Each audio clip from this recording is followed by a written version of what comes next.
Greetings. Good morning, my dear friends. And we've been a few minutes late, had some technical problems before we got on here.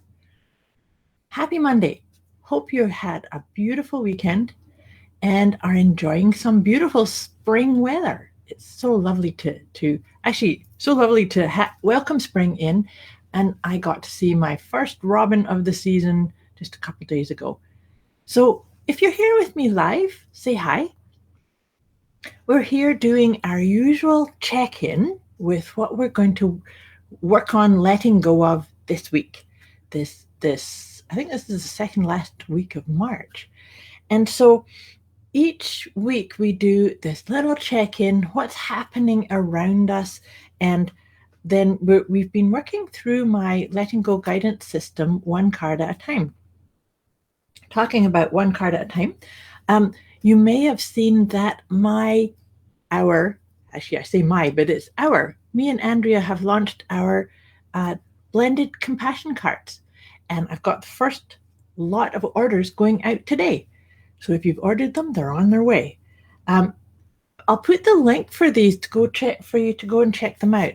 When we talk about blended, Andrea's brought the wisdom of essential oils and paired them with my deck of compassion cards.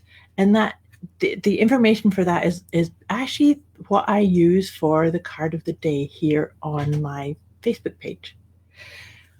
But like I said, we're going back to my letting go guidance system cards. And you probably realize and know that I like to check in and follow the cycles of the moon. Good morning, Ruth Ann. Lovely to have you here. So just feeling into the cycles of the moon, I think that was yesterday, Sunday, where we saw the last quarter of the moon, because we're heading toward the full moon. And the last quarter is all about taking action, like actually figuring out what is it you need to do on those beautiful intentions. So maybe you had set an intention at the new moon. That's when we start to bring our awareness within us. And then the day after the new moon, we get to write down intentions. And your intentions can be something light and loose, like big, like I'm going to find joy in everything I do, or I'm going to find something that makes me smile, something that lights me up, or I'm going to get clearer on who am I at the core and what do I need. Now or you can be more specific and say, I'm going to take on this new habit or release this unhealthy habit. It's all about treating yourself with compassion, right? Good morning, Sheena. That's what this is all about, is treating yourself with compassion. What do you need to actually feel that for yourself? And talking about that, I have been in a very intensive training actually, all weekend. And so I've got some really cool things coming, not quite ready to tell you about them, but within the next couple of weeks, I'm going to be sharing some more ideas around this idea of how can I be more compassionate, more calming, more accessing the wisdom, the healing, the love, the happiness that's already here for me. And so I'm excited about that, and I just thought I'd kind of plant that wee seed for you. But coming back to this thing about taking action on your intentions, or what is it you want to see, and bearing in mind that everything that you want to see is possible, and you need to start with you first.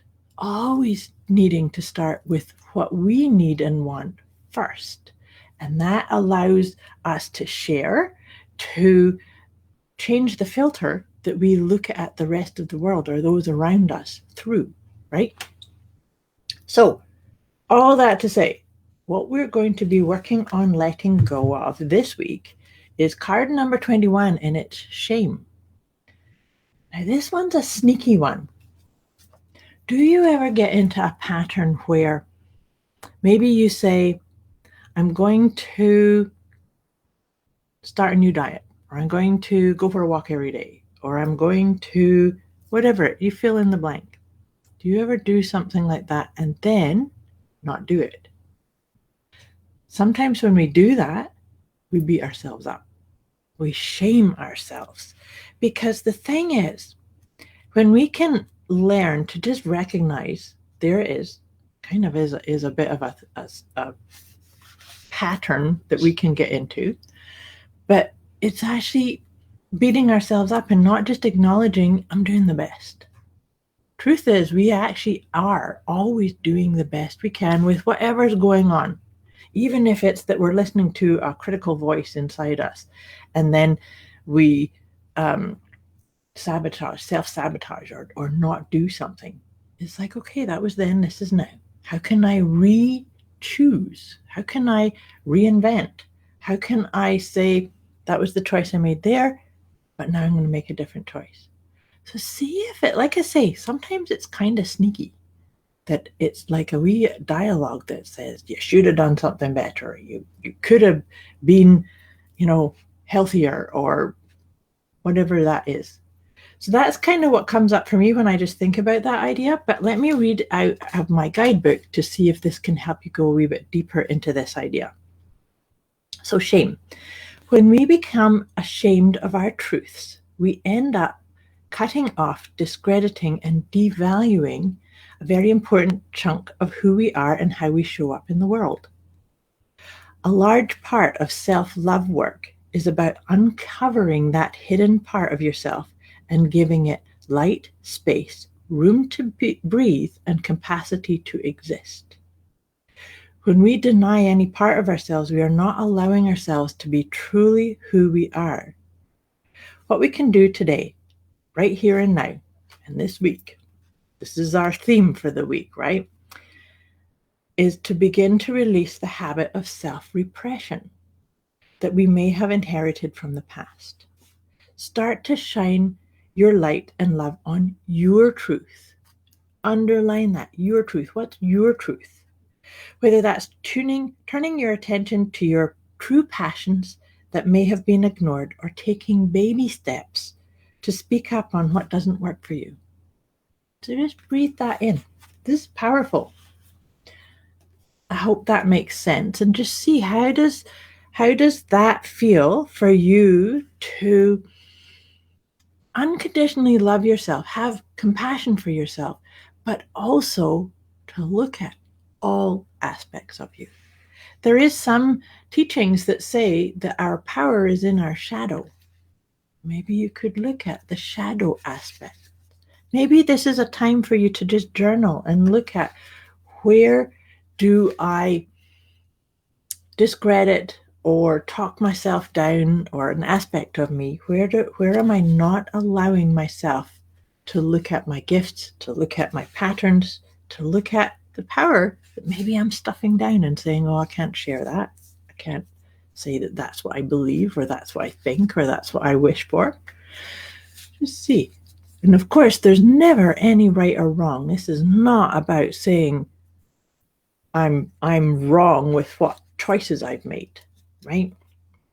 So for these sessions, what I do is I just shuffled my tarot cards. We'll pick one tarot card, and then I'm going to use the angel cards. Doreen Virtue's Angel Healing with the Angels is that deck that I like to use with this. Let's see what tarot card comes up. And this is beautiful. The card that's come up is Lovers. I really love that is very much about what I just said about the gift being in the shadow. The Lovers speak about balancing our masculine and feminine within us. It also talks about the as above, so below kind of idea, where what you want is wanting you. What you're looking for, whatever that is, a sense of peace, a sense of prosperity, a sense of belonging, a sense of happiness. That's all there for you. You just need to, it's like, integrate and align those aspects of yourself. Can you breathe into that?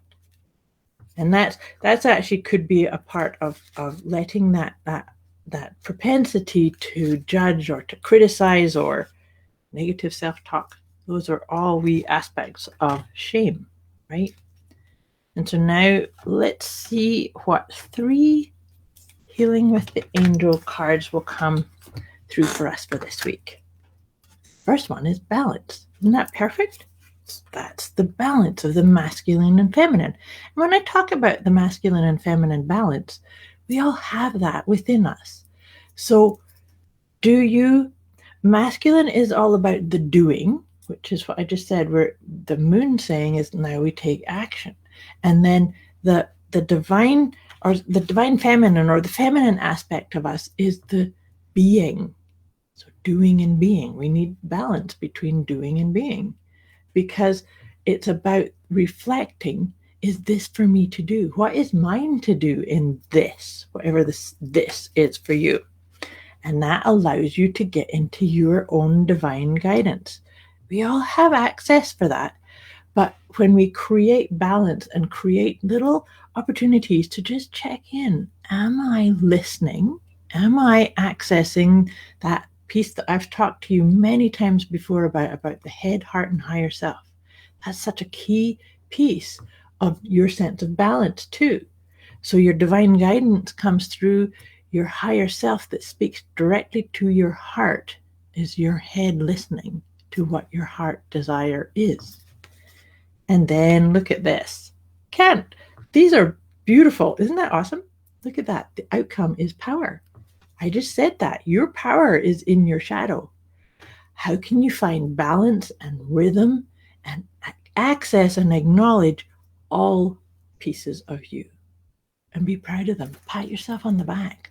Look at how far you've come. Look at what else you get to do. What do you get to do? What do you get to bring into this cosmic game? This is a game of life.